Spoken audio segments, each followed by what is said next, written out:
Commercial సినిమాలో హీరోతో కలిసి 10 హిట్లు కొట్టడం ఈజీ. కానీ సోలోగా ఒక సినిమాతో ఆడియన్స్ను థియేటర్కు రప్పించగలిగితే వచ్చే గౌరవం, గుర్తింపు వేరే లెవెల్లో ఉంటాయి. అందుకే ప్రతి హీరోయిన్ లేడీ ఓరియంటెడ్ సినిమా చేయాలని కలలు కంటుంది. 2025లో చాలా మంది స్టార్ హీరోయిన్స్ సోలోగా తమ అదృష్టాన్ని పరీక్షించుకున్నారు. కానీ రిజల్ట్స్ చూస్తే నిరాశ తప్ప ఆశించినంత సక్సెస్ దక్కలేదు. అసలు ఈ ఏడాది వచ్చిన సోలో హీరోయిన్ సినిమాలు ఎందుకు నిలబడలేకపోయాయి? స్టార్ హీరోయిన్స్ ప్రయత్నాలు ఎక్కడ ఫెయిల్ అయ్యాయి? ఈ పూర్తి విశ్లేషణను వివరంగా చూద్దాం. లేడీ ఓరియంటెడ్ సినిమాలు హిట్ అయితే ఆ హీరోయిన్ను ఒక బ్రాండ్గా చూస్తారు. నిర్మాతలకు, డైరెక్టర్లకు ఆమెపై నమ్మకం పెరుగుతుంది.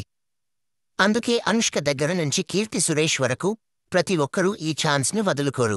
నిజం చెప్పాలంటే కమర్షియల్ హిట్స్ కంటే ఇలాంటి సోలో హిట్స్ చాలా అరుదుగా వస్తుంటాయి. ఎందుకంటే ప్రేక్షకులకు హీరో లేని సినిమాను థియేటర్లో చూడాలంటే కంటెంట్ అనేది ఆకాశమంత గొప్పగా ఉండాలి.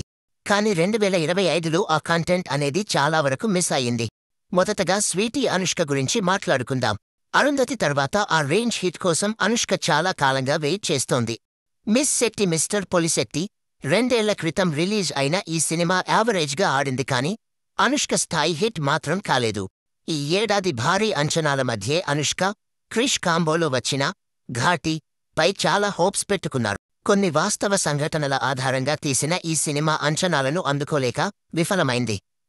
అనుష్క నటన బాగున్నా కథనం నెమ్మదిగా ఉండటం ప్రేక్షకులకు నచ్చలేదు. అరుంధతి రేంజ్ పవర్ అనుష్కకు ఈ ఏడాది దక్కలేదు. నటనతో మహానటి లాంటి బ్లాక్ బస్టర్లు ఇచ్చిన కీర్తి సురేష్ కూడా సోలో సక్సెస్ కోసం చాలా ట్రై చేసింది. గత వైఫల్యాలు గుడ్ లక్ సఖీ, మిస్ ఇండియా లాంటి చిత్రాలు అన్నీ నిరుత్సాహపరిచాయి. ఉమెన్ సెంట్రిక్ చిత్రాలతో తానొక బ్రాండ్గా ఎదగాలని కీర్తి చాలా కష్టపడింది. రివాల్వర్ రీటా ఈ మధ్యనే వచ్చిన రివాల్వర్ రీటా పై కీర్తి చాలా ఆశలు పెట్టుకుంది. కానీ ఈ సినిమా కూడా బాక్సాఫీస్ వద్ద నిరాశను మిగిల్చింది.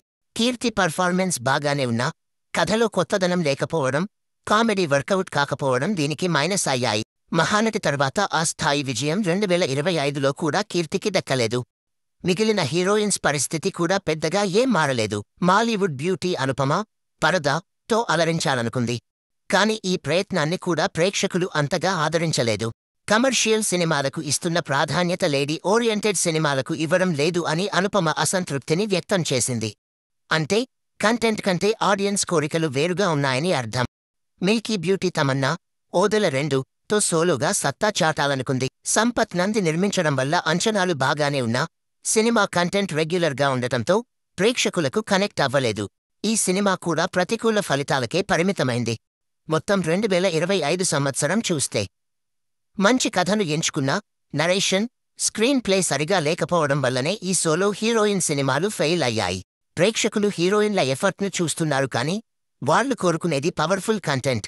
ఉదాహరణకు సమంత నటించిన యశోద లాంటి సినిమాలు కొత్త పాయింట్తో రావడం వల్లనే సక్సెస్ అయ్యాయి. లేడీ ఓరియంటెడ్ అంటే గొప్ప పాయింట్ ఉంటే సరిపోదు, దాన్ని ప్రేక్షకులకు ఎంగేజింగ్గా చెప్పగలగాలి. 2025లో ఆ టేకింగ్, ఆ కనెక్టివిటీనే మిస్ అయ్యాయి. సో 2025లో రిలీజ్ అయిన లేడీ ఓరియంటెడ్ చిత్రాలన్నింటికీ ప్రతికూల ఫలితాలే మిగిలాయి. దీనికి కారణం హీరోయిన్స్ కాదు, బలమైన కంటెంట్ లేకపోవడం. రాబోయే రోజుల్లో అయినా మంచి కథలు, బలమైన స్క్రీన్ ప్లేతో హీరోయిన్స్ వచ్చి బాక్సాఫీస్ను రూల్ చేస్తారని ఆశిద్దాం.